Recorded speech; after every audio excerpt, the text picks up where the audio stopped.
Arkadaşlar merhaba. Kanalımıza gelen yorumları tek tek takip ediyoruz.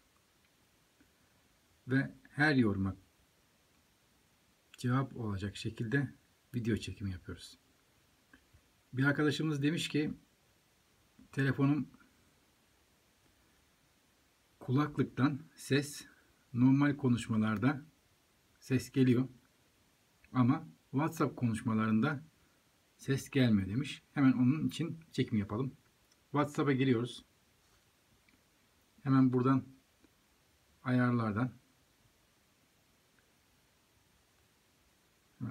giriyoruz. Bu şekilde.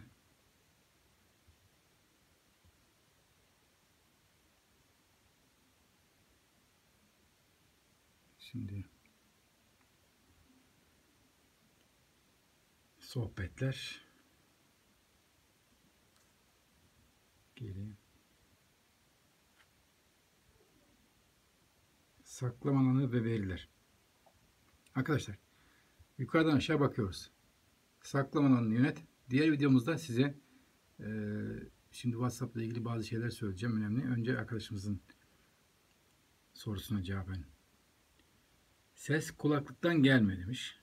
Büyük ihtimal arkadaşımızın kulaklığı ses dinlerken kendi hücresel veriden kullanıyor. O zaman ses gelmez. Wi-Fi'den kullanırsa sadece Wi-Fi bağlantısı olduğu zaman ses gelir. Bu şekilde yaparsa hücresel veri olduğu zaman ses gelir. Ya da hiçbir zaman ses gelmeye işaretlemeyebilir.